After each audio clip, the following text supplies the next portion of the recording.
朋友大家好啊！我係嚟自香港青年協會嘅，咁可能大家有啲朋友咧都係熟口熟面㗎啦嚇。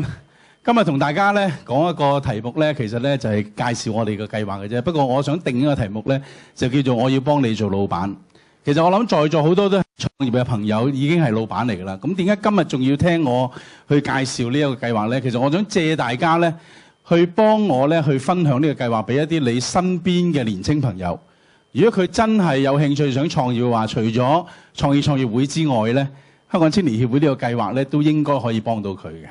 咁簡單嚟講咧，我想同大家去分享一下咧，就係而家我哋呢個計劃嘅一啲簡單嘅情況啦，同埋我哋會提供啲咩服務去幫佢做老闆，而我哋亦都係做緊啲咩嘅工作咧，等大家知道多啲，從而咧可以等你將呢個信息咧去講俾你身邊嘅朋友知道。青協咧，其實咧係香港一個好大嘅 NGO 啦。如果喺單純講青年工作嚟講咧，我哋應該係算最大嘅啦。咁而喺我哋嘅工作範疇裏邊咧，我哋會有12個核心服務。咁而我本身咧就係嚟自咧係就業支援呢個核心服務嘅。咁就業支援簡單嚟講咧，我哋就會幫一啲年青人喺就業喺工作上邊嘅一啲支援嘅工作啦。特別近期好興咧講生涯規劃呢幾個字咧，其實我哋都做咗好多年。我今年亦都係加咗我哋嘅隊伍咧，喺好多學校裏邊咧係幫一啲年青嘅學生咧去做一啲規劃嘅工作。咁而另一邊喺就業支援嘅層面咧，就係我哋去支援一啲年青嘅創業嘅朋友。我諗大家都知道，好多年青人咧，其實都好似在座咁多位咁樣咧，係好有創意嘅一個 passion。但係可能喺過程裏邊咧，未必個個好似我 Stephen 咁樣咧，一鼓作氣。利用4個人夾埋唔夠2萬蚊咧，就去創佢業務。有好多朋友咧，其實喺去諗創業嘅過程裏邊咧，係會遇到一啲問題或者啲需要，係需要一啲高人去指導嘅。咁我哋好好彩咧，我哋就喺2005年咧就推行咗呢個計劃。咁其實喺05年之前咧，我哋喺02年咧都同一間石油公司咧喺香港咧推行咗一個叫做創業奇兵嘅計劃。可能在座有啲朋友咧都聽過呢個計劃，甚至乎咧喺呢個計劃裏邊參與過。咁我哋當時咧，其實都係開始做緊一啲創業嘅教育，透過邀請一啲唔同嘅講者、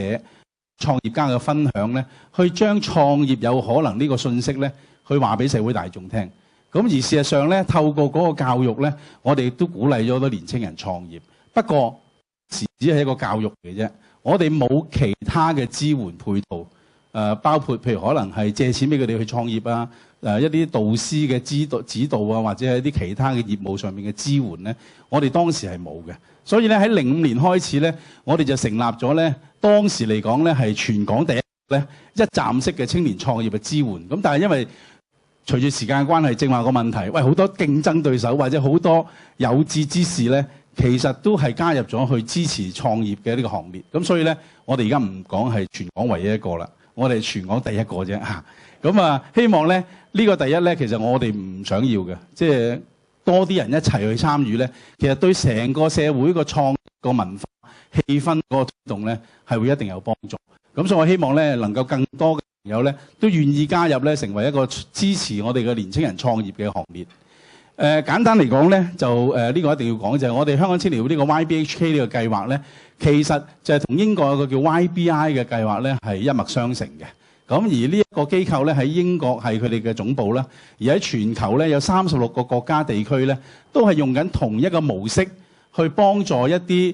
年青人咧，係講緊18至35歲嘅年青人咧去創佢自己嘅業務。咁而我哋青協咧，亦都喺05年嘅7月咧就喺香港正式推行。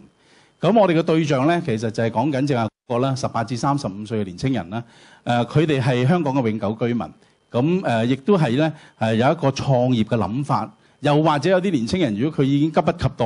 佢已經自己出嚟創咗業，但係未夠3年嘅話咧，我哋都會接受佢嘅申請，去即係提供一啲支援俾佢哋。咁其實我哋個核心服務咧就係呢4項嘅啫。簡單嚟講，第一就係一個啟動金嘅支援。我哋最高可以咧係借到10萬蚊，咁但係我諗在座好多朋友都話：喂，10萬蚊高高 van 就得啫，其他有啲業務唔得噶嘛，係嘛？咁點算咧？咁其實呢個都係我哋不停喺度思考嘅問題。不過荷包冇錢咧就冇得講嘅。咁所以咧，我哋呢咁多年咧都係 keep 住10萬蚊咧係我最高嘅貸款額。如果嚟緊我哋有新資源嘅話咧，我哋會考慮去調升。不過暫時嚟講咧，呢個都係我哋喺現階段咧最高個貸款額。咁呢個話顧名思義咧係貸款嚟嘅，所以咧佢哋要還嘅。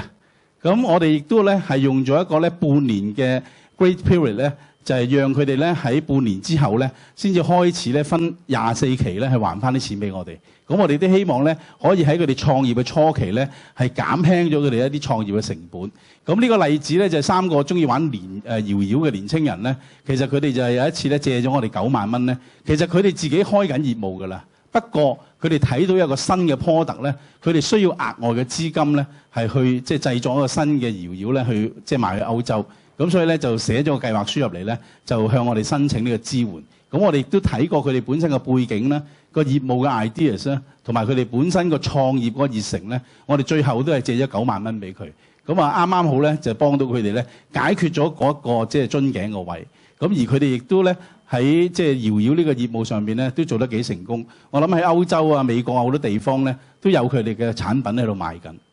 第二咧就係我諗我哋都好着重一樣嘢咧，就係一個即係創業嘅指導同埋一個諮詢嘅服務。咁其實我哋喺呢兩方面咧就有2方面嘅做法。第一咧就係我哋每一個獲我哋支持嘅年青創業嘅隊伍咧，我哋都會有一個導師咧係同佢哋做一個1對1嘅指導嘅工作。咁呢啲其實咧，我諗除咗喺導師嘅創業嘅知識啊，或者佢哋專業嘅領域上邊咧，我哋提供個支援俾佢之外咧，我相信在座各位創業嘅朋友都可能會同意就係咧，創業可能呢條路咧行起上嚟都幾辛苦嘅，亦都可能有時間咧會有啲即係挫折啊，或者有啲孤單嘅感覺。咁我哋其實都期望個導師咧能夠喺個情感上邊咧可以提供一啲支援俾佢哋。當佢哋做到好辛苦，成日俾人乜都行住嘅時候咧，有人都可以同佢輕輕喺側邊幫一幫佢。咁呢個導師嘅角色咧，其實我哋都期望咧，佢每個月咧能夠咧係保持同我哋嘅年青創業家一個緊密嘅接觸，讓佢哋可以咧有需要嘅時候咧可以問到佢哋一啲意見。咁但係我諗大家都明白，導師唔係樣樣都通噶嘛，唔係樣樣都一定識噶嘛。咁如果佢哋遇到一啲特別嘅問題，譬如好似包括一啲法律啊、財政啊、人事啊，或者其他嘅問題嘅時候咧，當導師唔認識嘅時候點算咧？其實我哋好彩咧，亦都有好多唔同嘅合作伙伴咧，佢哋可以願意讓佢哋嘅專家咧係幫我哋呢啲年青嘅創業家咧去解困。咁呢個亦都喺個專業諮詢上面咧，能夠提供俾我哋支持緊嘅年青創業家嘅一啲服務。咁而業務支援咧，其實就簡單嚟講，我哋都有啲合作嘅公司咧，佢願意咧係提供一啲支援俾佢哋嘅。咁譬如李剛咧，就願意借佢哋嘅影印機啦，係第一年咧係免費借用俾佢哋咧，係減輕佢哋啲成本。咁當然呢啲係好簡單嘅一啲例子，但係其實好多年青嘅創業家佢哋最欣賞一樣嘢咧，就係咧我哋能夠幫佢哋提供咗一個平台，譬如可能多宣傳嘅平台啊，或者好多免費嘅一啲機會咧。讓佢哋可以將佢哋嘅業務咧係帶俾個社會大眾。我諗大家有睇過電視節目《我去做老闆》嘅節目咧，其實都係一個我哋同 TVB 一個合作咧，係讓一啲我哋嘅 case 咧可以喺上邊咧去參與。咁而亦都透過好多時候我哋同傳媒嘅關係咧，佢哋都會將我哋一啲個案咧去免費去報導。咁我諗譬如豆花妹撈米線呢個人氣爆棚嘅一個個案咧，其實正正就因為好多報章雜誌嘅記者咧都有興趣佢哋嘅個案咧，而將佢哋報導咧，令到佢哋人氣急升嘅。咁我相信，如果佢哋要賣一版咁嘅全版廣告咧，其實我諗呢個數目都即係值唔少錢。咁所以我諗我哋嘅業務支援咧，其實亦都係會咧係包括安排好多唔同嘅聚會，包括我哋農貿發局每年嘅創業日，我哋都會安排一啲年青嘅創業家，透過佢哋親自嘅分享咧，將佢哋創業嘅故仔話俾社會大眾知，亦都將佢哋創業嘅經驗咧，同一啲想創業嘅朋友咧去做一啲分享，去鼓勵多啲年青人咧去行出創業嘅第一步。另外就係好多時候好多業務咧，佢哋可能都有產品嘅。咁呢啲產品最好就我哋做一啲紀念品咧，送俾一啲社會知名人士。透過呢個咁嘅宣傳嘅方法咧，其實亦都係幫助到呢啲年青人咧，佢哋嘅產品咧可以去推廣同埋推出市場。咁啊，另一樣嘢咧，我諗在座朋友都一定會認同嘅就係人際網絡。我諗對做生意嘅朋友嚟講咧，一定係緊要嘅。咁所以咧，我哋都會安排好多唔同嘅機會咧，唔同嘅聚會咧，去讓我哋嘅年青朋友咧去參與一啲即係聚會嘅機會，讓佢哋認識各方各面嘅朋友。我相信做生意朋友唔嫌多嘅，因為你唔知下一刻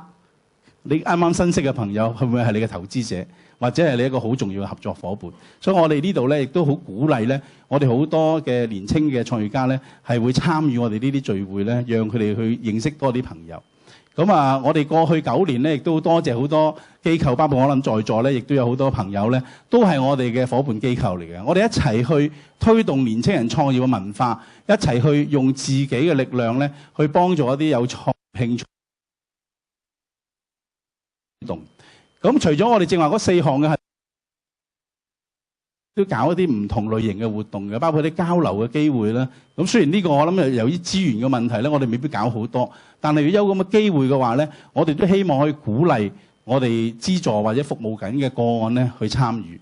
另外就係我哋而家一個幾王牌嘅節目咧，就係一個青年創業學。咁事實上我哋都得到好多唔同嘅朋友咧，佢哋免費咧係幫我哋做導師。咁雖然有啲朋友話：喂，你個創業學每一堂得2個鐘頭，實際上可以幫到佢哋咩咧？但喺我哋嘅信念去講就係話，其實好多年青朋友喺佢創業嘅初期咧，喺唔同嘅範疇裏邊，佢哋都要認知。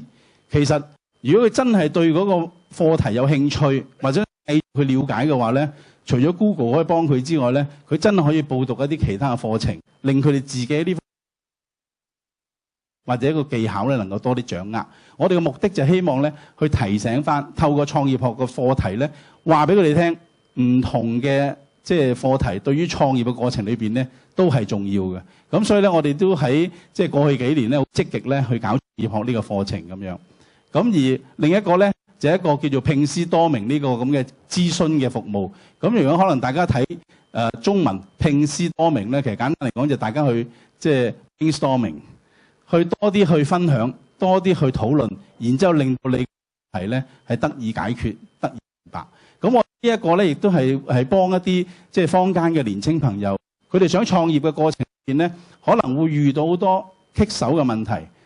又或者一啲可能好簡單嘅問題，喺我哋嘅角度，其實對於年青人嚟講都重要嘅。所以我哋咧係會定期咧會搞呢個諮詢服務咧，係歡迎年青人咧將佢哋嘅問題咧去寫上嚟俾我哋，然之後我哋就安排一啲即係義務嘅專家導師咧，就同佢見面，同佢哋去溝通，同佢哋分